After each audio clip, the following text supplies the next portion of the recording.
Eu quero cumprimentar os nossos irmãos internautas com a paz do nosso Senhor e Salvador Jesus Cristo. Nós estamos em mais uma EBT, Escola Bíblica para Todos.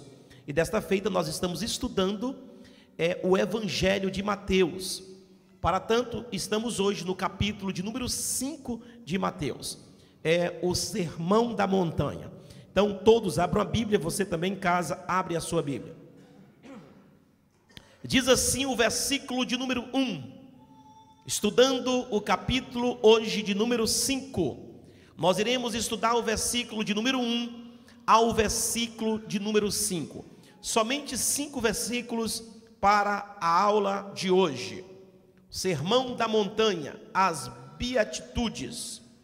Diz assim o versículo 1, Jesus, vendo a multidão, subiu a um monte, e assentando-se, aproximaram-se dele os seus discípulos. Muito bem, o Sermão da Montanha começa aqui. Esta montanha é ali à proximidade do Mar da Galileia, precisamente acima de Cafarnaum. Ali era uma região muito bem habitada na época de Jesus. E Jesus, vendo a multidão, porque no capítulo de número 4, nós podemos observar que Jesus começou a ensinar e começou a pregar o Evangelho. E quando Jesus começa a ensinar e a pregar o Evangelho, a curar os enfermos, a fazer maravilhas, isso foi atraindo as multidões. Então, quando Jesus logo, ele sai, ele começa a ver a multidão, ele vê a multidão, e o que ele faz? Ele vai à direção a um monte, e este monte hoje é conhecido como Monte do Sermão da Montanha. Eu já tive o prazer de subir 5 vezes neste monte, e de ler aqui o capítulo que nós acabamos de ler, lá em cima do Monte das Bem-aventuranças, também chamado como o Monte das Bem-aventuranças. E ali Jesus sentou-se. O primeiro versículo me chamou a atenção, porque isso não é comum. Para nós, ao ir ensinar a palavra de Deus, a chegar na igreja ou aonde quer que nós estejamos, e anunciar o Evangelho e sentar. E a Bíblia diz que Jesus, chegando ali, assentou-se. Olha lá, marca na sua Bíblia. Jesus, vendo a multidão, subiu ao monte e, assentando-se, aproximaram-se dele os seus discípulos. Então Jesus senta. E isso me chamou a atenção. Por que Jesus sentou? Ele senta, e eu descubro aqui que Jesus vai sentar porque Jesus não vai ter pressa. Esse sermão é o sermão mais longo da história. Esse sermão é o maior sermão.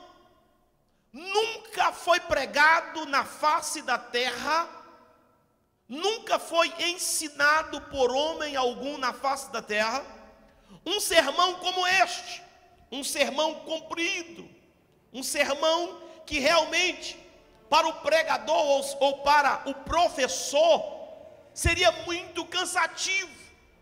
Então Jesus sabia o que ele ia fazer, sabia das palavras que iam proferir, mesmo sendo uma multidão, ele senta. E a Bíblia diz que os discípulos logo chegaram perto dele. Agora veja só o versículo de número 2, o que Mateus começa a relatar. Depois de assentar e os seus discípulos aproximar dele, olha o versículo 2, o que diz? E abrindo a boca, marca aí, e abrindo a boca. Jesus senta, e ele não vai ficar com a boca fechada, porque muitas das vezes, queridos, nós queremos ensinar a palavra, e eu quero aplicar isso aqui para nós. Nós queremos ensinar a palavra. Às vezes você vai no autocarro para o trabalho com seus colegas. Às vezes você vai para a escola, entra no autocarro, no comboio, ou até mesmo no seu carro, com alguém do seu lado, você dando boleia, ou você indo de boleia. E você, ao se deslocar, você fica com a boca fechada. Ou às vezes você está sentado, está em algum lugar, e algumas pessoas te cercam, e você fecha a boca, só fica ouvindo. E a Bíblia diz que quando a multidão, os discípulos de Jesus chegaram, e as pessoas começaram a chegar, Jesus logo abriu a sua boca. Porque não tem como você ensinar a palavra com a boca fechada. Não tem como você proferir palavras com a boca fechada. As pessoas querem nos ouvir, as pessoas querem te ouvir, mas é preciso que nós abramos a nossa boca. É preciso, se Jesus abriu a boca, por que eu e você não vamos abrir? Você tem boca, é para isso, é para pronunciar, é para falar, é para pregar, é para anunciar, é para proclamar o reino de Deus, aonde quer que você esteja. Alguém gostando ou deixando de gostar, alguém te ameaçando você perder o seu emprego ou deixando de ameaçar, não importa, abre a tua boca, aleluia, porque o Espírito Santo vai falar por você. Certamente você vai encontrar um coração vazio, você vai encontrar uma alma sedenta, aleluia, e quando você profere as palavras de Deus, a palavra de Deus vai entrar em você, a palavra de Deus vai entrar na vida daquela pessoa. E Jesus abrindo a sua boca. Então é um detalhe muito importante, é preciso abrir a boca. Bate aí na mão do seu irmão aí, de boca fechada, não anuncia. Diga, abra a sua boca, meu irmão. Aqui para dar glória, lá na rua para anunciar o Evangelho.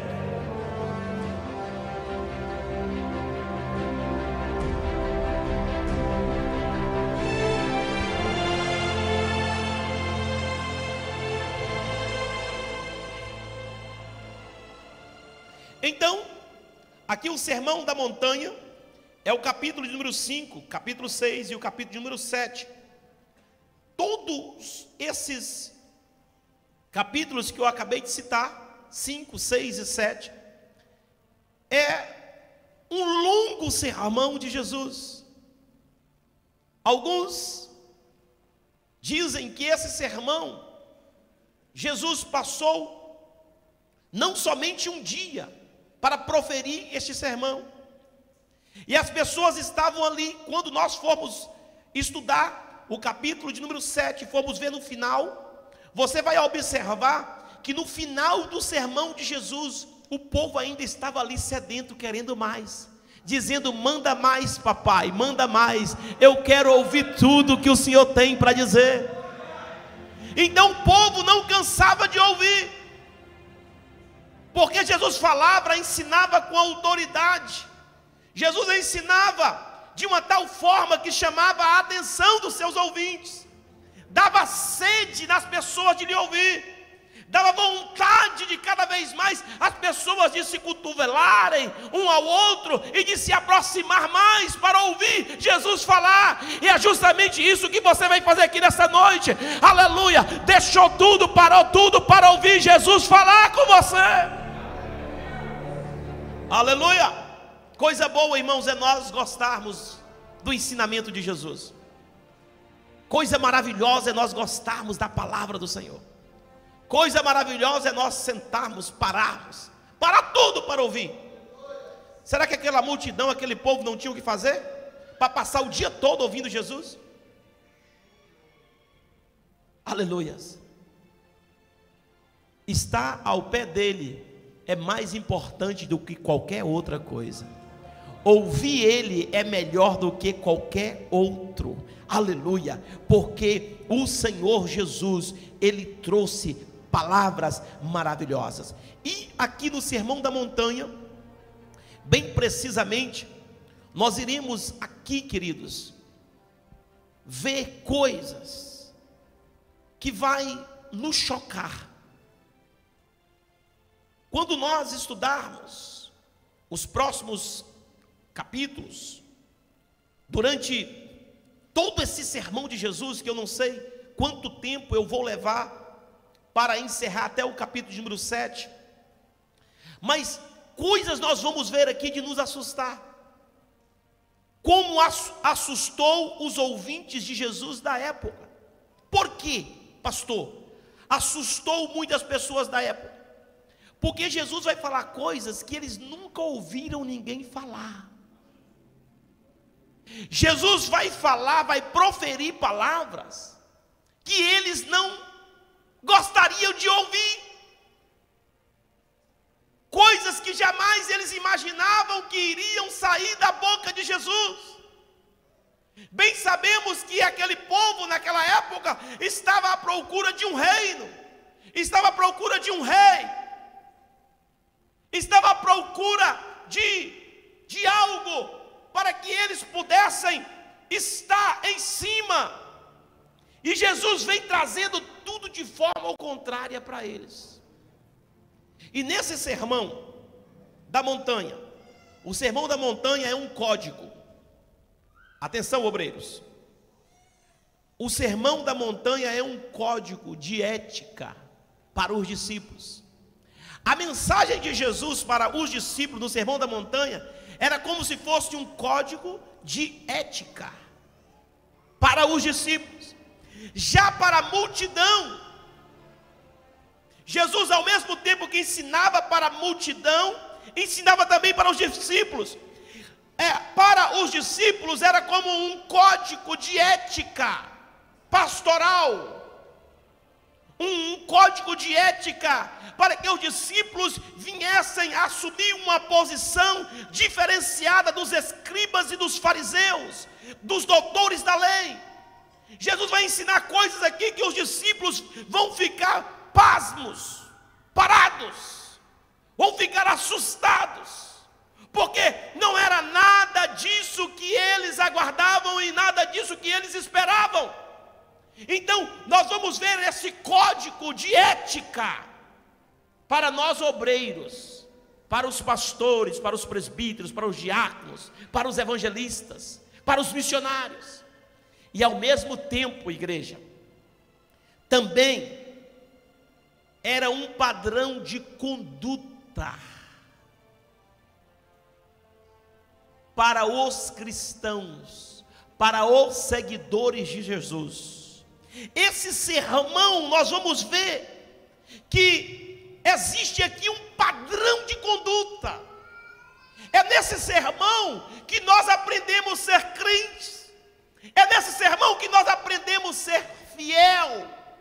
É nesse sermão de Jesus que nós aprendemos o caminho para o céu. É nesse sermão que é a base para o reino dos céus. É nesse sermão que nós iremos observar o que Jesus quer comigo, quer com você. É nesse sermão que nós iremos aprender tudo concernente à vida terrena, tudo concernente à vida, aleluia, celestial. É aqui que nós iremos aprender. Portanto, eu vos chamo a atenção nesta primeira aula do capítulo 5 deste sermão de Jesus. Ele, abrindo a sua boca, começou a ensinar. Então, veja o primeiro ensinamento de Jesus. Veja como é paradoxal o que Jesus vai falar. Jesus diz o seguinte, versículo 3: bem-aventurados, é um paradoxo, bem-aventurados os pobres de espírito. Olha o que Jesus está dizendo. Olha o que ele está ensinando. A primeira coisa que Jesus vai falar é paradoxal. Por que paradoxal, pastor? Porque Jesus vai proferir, Jesus vai dizer que quem é pobre de espírito é bem-aventurado. O que quer dizer bem-aventurado? Algumas versões dizem: felizes são aqueles Felizes são aqueles. O que quer dizer bem-aventurados? Bem-aventurados quer dizer estado de abençoado. Eu vou repetir isso.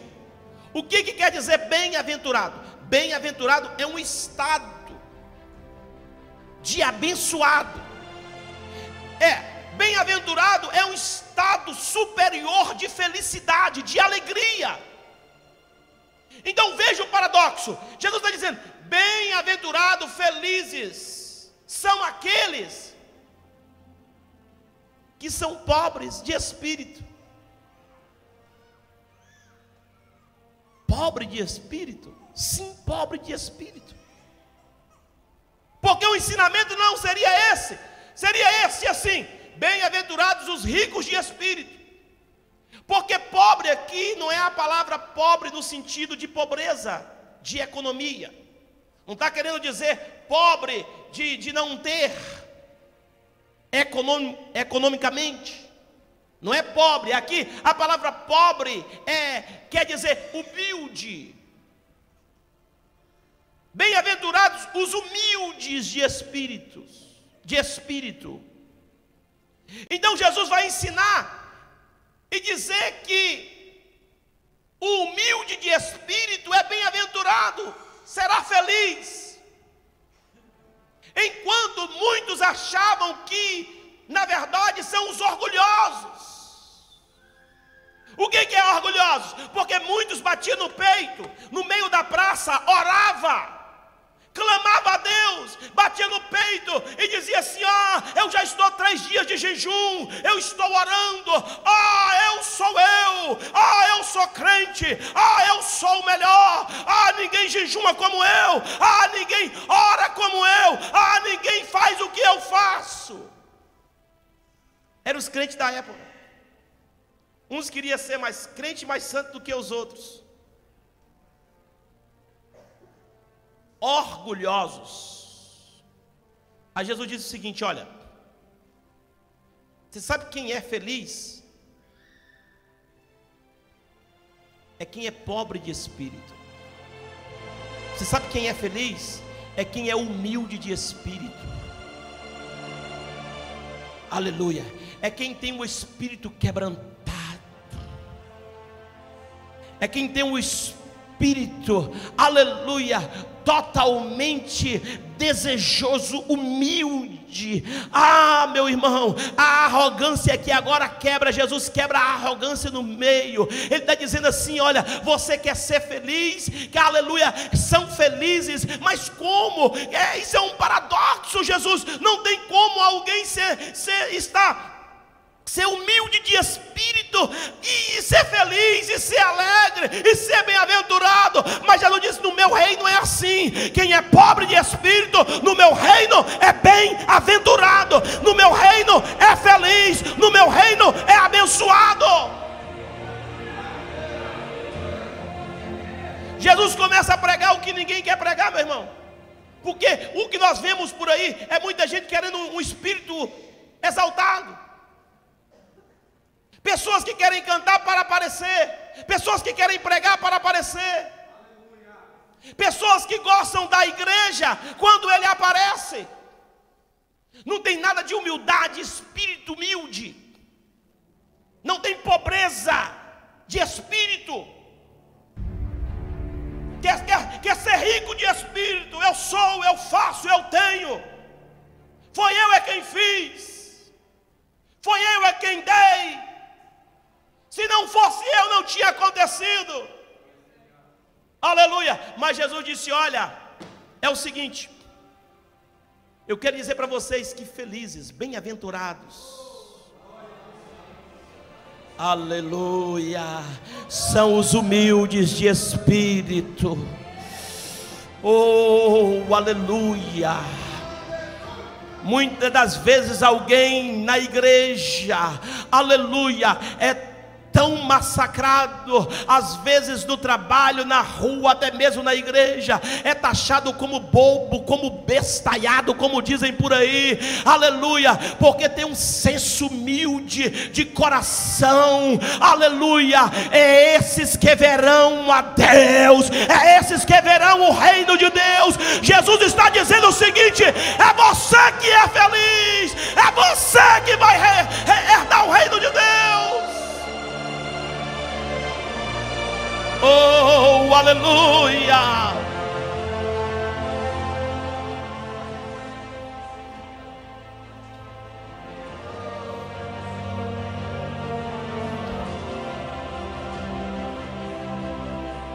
Se humilhe debaixo das mãos do Todo-Poderoso. O estado de humildade aqui é o pobre de humilde. Escute, porque eu vou falar algo aqui mais profundo.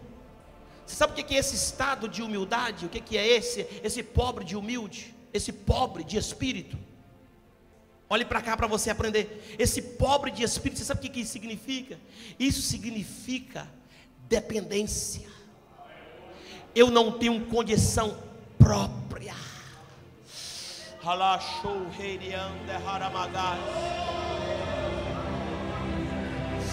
Aleluia. São aqueles que sentem que não tem condição nenhuma. São aqueles que acham imerecedores. Aleluia. Oh, aleluia.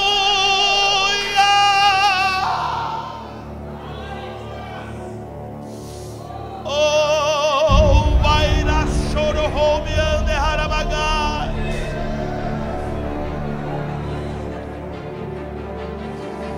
Oh, aleluia.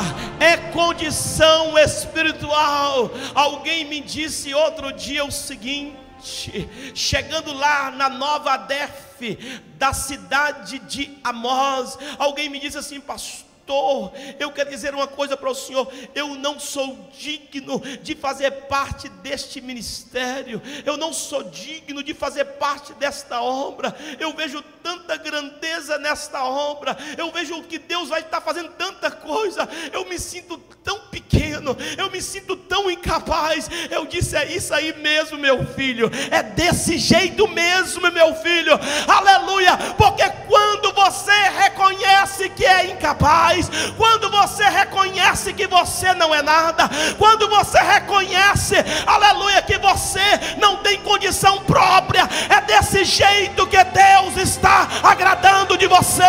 Você é pobre de espírito. Isso que é ser pobre de espírito, é isso que é ser dependente de Deus. Oh, aleluia.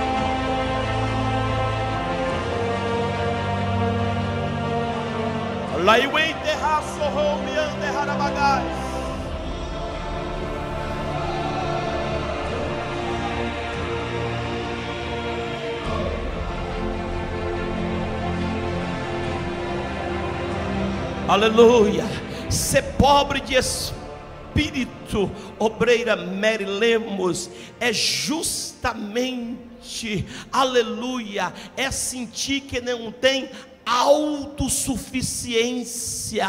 Ah, meu Deus, ser pobre de espírito é sentir que não é capaz. Ser pobre de espírito, aleluia, é você sentir que não tem condição mesmo. Aleluia. Ser pobre de espírito é você ter uma total, absoluta, concisa, plena, aleluia, esperança somente em Deus, confiança somente em Deus. Eu não posso, eu não consigo, mas Ele é o meu Deus que me sustenta, Ele é o Deus que faz, Ele é o Deus que opera, aleluia, porque Ele opera na vida dos humildes.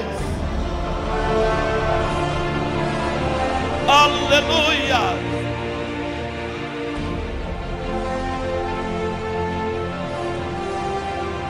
Quando você reconhece, aleluia, que não é Todas as vezes que você pensa que você é porque você não é. Todas as vezes que você pensa que você sabe, é porque você não sabe. Todas as vezes que você pensa na obra de Deus, que você faz e que você acontece, aleluia, isso é arrogância de espírito, prepotência, falta de dependência de Deus. E em uma só palavra Jesus disse: bem-aventurado. Jesus está dizendo: feliz. Jesus sabe o que está falando, aleluia. Jesus está dizendo que você é feliz e você não sabe.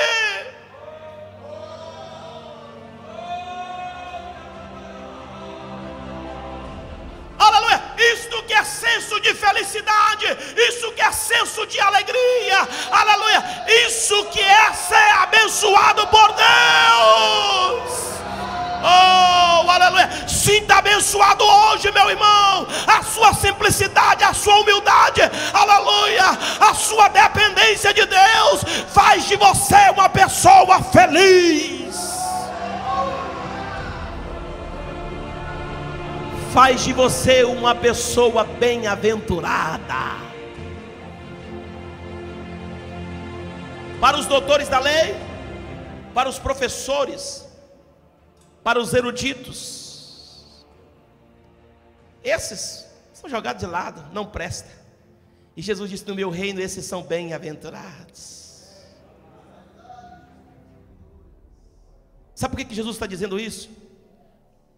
Porque no reino de Deus, somente quem deve aparecer é Ele. Se tem uma coisa, aleluia, aleluia,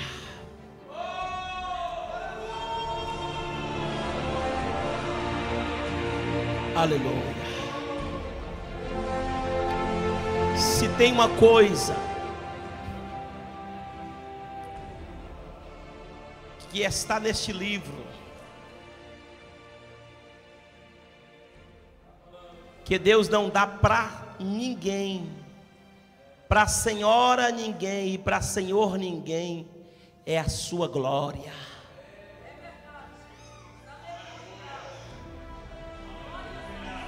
Narizinho empinado ele quebra, os pobres de espírito, os humildes de espírito, espírito humilde. Aleluia.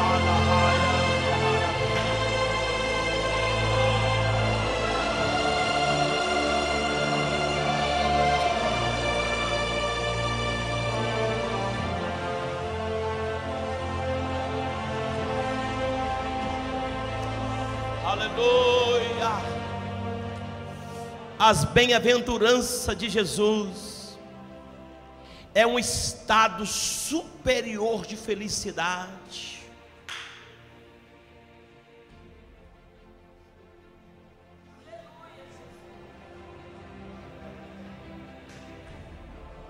Alguns não entendem, por isso que eu sempre digo: alguns não entendem.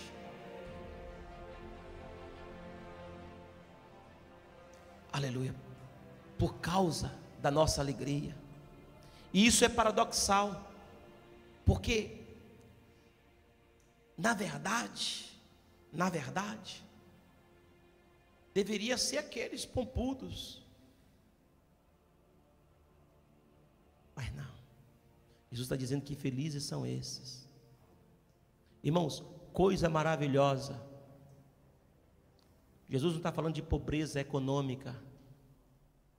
Jesus não está falando daquele que não possui riquezas, não. Jesus está falando daquele que sabe que não tem nada espiritualmente. Jesus está dizendo que aquele que sabe que é pobre, eu não tenho nada, eu sou totalmente dependente. Aleluia. Muitos confiam na força do seu braço, Mas se você for hoje subir no monte do sermão da montanha, você vai descer de lá alegre, feliz, satisfeito, porque Jesus fala contigo lá no monte. Nem que o sermão seja comprido, nem que o sermão seja longo, mas Ele fala contigo. Quando você descer de lá, você desce outra pessoa. Aleluia.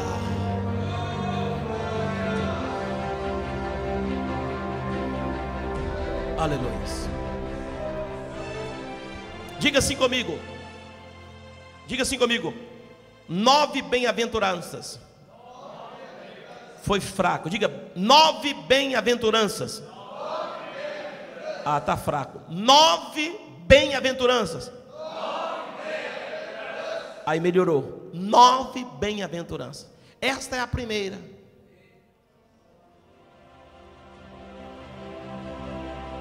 Agora diga comigo. 9 por quê? Mais uma vez, no plural. 9 porquês.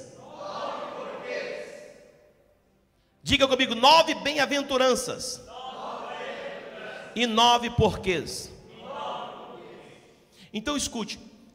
Do versículo de número 1 ao versículo de número 12, nós vamos estudar 9 bem-aventuranças, e nós iremos ver 9 porquês.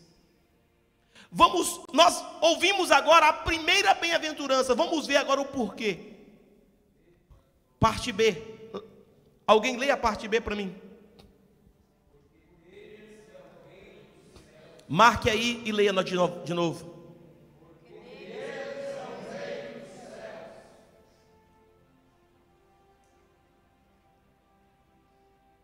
Por quê?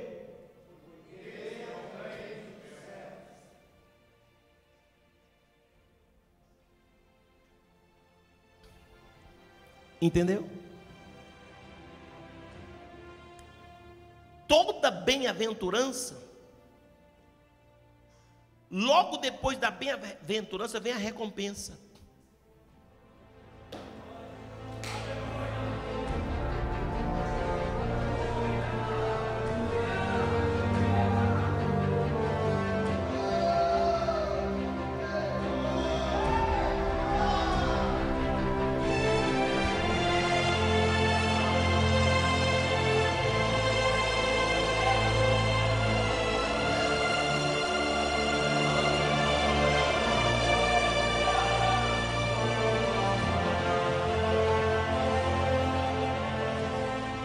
Nove bem-aventuranças e 9 porquê. Então Jesus vai dizer o seguinte: bem-aventurados os pobres de espírito, vírgula, todo mundo no ar. Esta é a condição. Vem a recompensa, porque deles é o reino dos céus.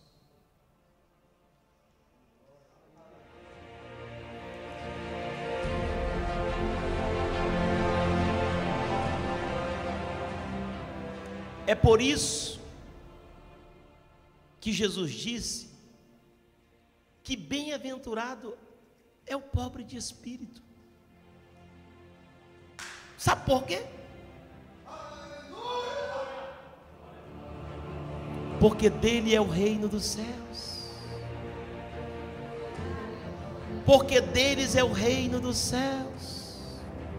Eu acho, se eu tivesse dito aqui, porque deles é o reino e as chaves da terra, talvez a gente tinha dado cambalhota aqui. Mas eu estou dizendo que Jesus disse o seguinte: ah, meu Deus, que maravilha! Deles é o reino dos céus, deles é o reino dos céus, porque deles é o reino dos céus.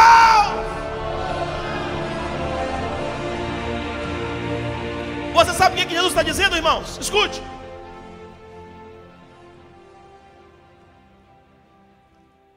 Jesus está dizendo que o reino dos céus é dos pobres de espírito. Jesus está dizendo que o reino dos céus é dos humildes de espírito.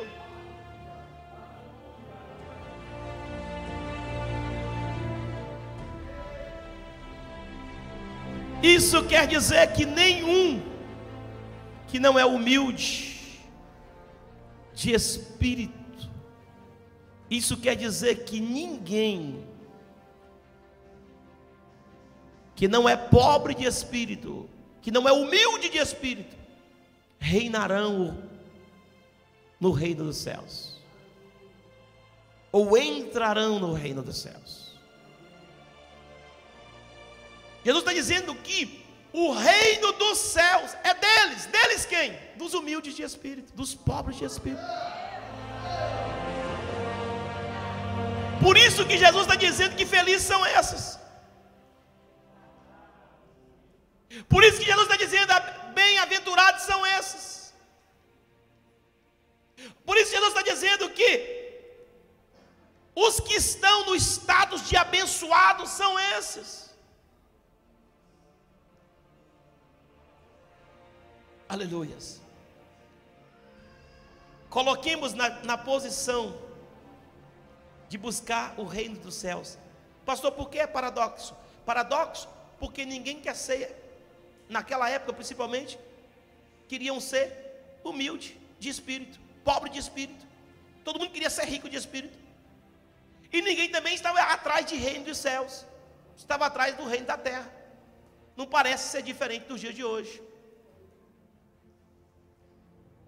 Porque o que nós vemos o povo mais, o que nós vemos mais o povo batalhar é pelo reino da terra.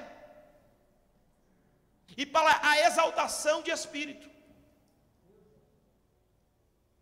Espírito exaltado. Você vê nos nossos dias de hoje, queridos, escute o que eu vou dizer, porque isso é muito interessante.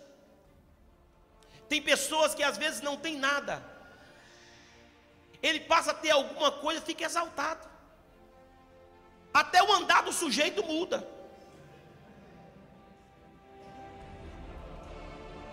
Até a forma de falar com as pessoas mudam. O senso de humildade, o senso da pobreza de espírito desaparece. Por quê? Porque passa a reinar na terra.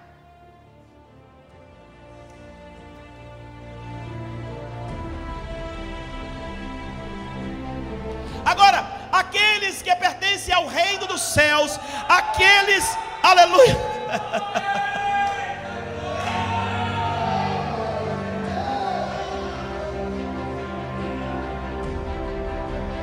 aleluia. Agora, olhe para cá, aqueles que são pobres de espírito na casa de Deus, são humildes de espírito, quanto mais eles têm, mais humilde fica. Quanto mais Deus abençoa, mais humilde fica, mais pobre de espírito ele fica, aleluia, mais certeza que ele não tem condição de nada ele fica. Quanto mais, aleluia, ele é abençoado, mais o senso espiritual de humildade, aleluia, aposta da sua vida, porque ele tem certeza que ele não tem mérito nenhum, aleluia, ele tem certeza que ele vive na dependência do Todo-Poderoso, aleluia. Por isso que foi lido hoje aqui no momento ofertório pelo presbítero Ícaro Souza, o apóstolo São Paulo dizendo na sua carta o seguinte: eu sei viver em fartura e sei viver também na escassez. Eu sei viver dos dois lados.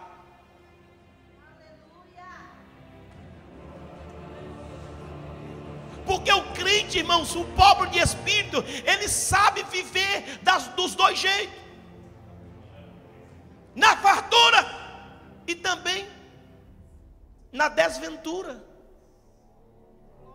na escassez. Ele sabe viver, porque ele sabe que a dependência dele está em Deus, porque ele sabe que a dependência dela está completamente no Senhor. Isso é evangelista Jonatas Lemos. Isto é ser pobre de espírito, ter dependência de Deus, confiar nele, se entregar para ele.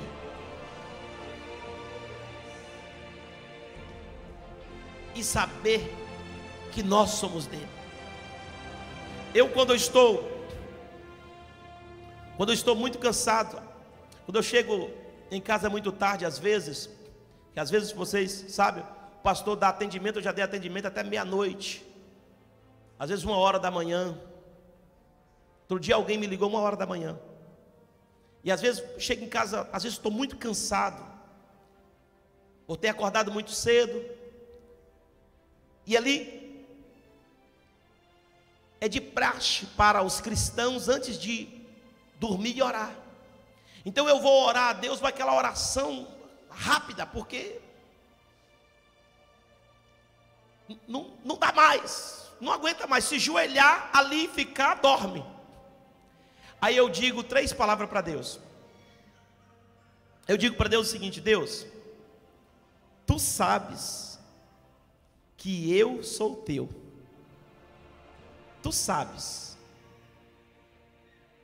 que vivo na tua total dependência. Tu sabes que o que o Senhor quiser fazer comigo, o Senhor faz. O Senhor é o meu dono. Abençoa os adefessos espalhados pela terra. Em nome de Jesus, amém.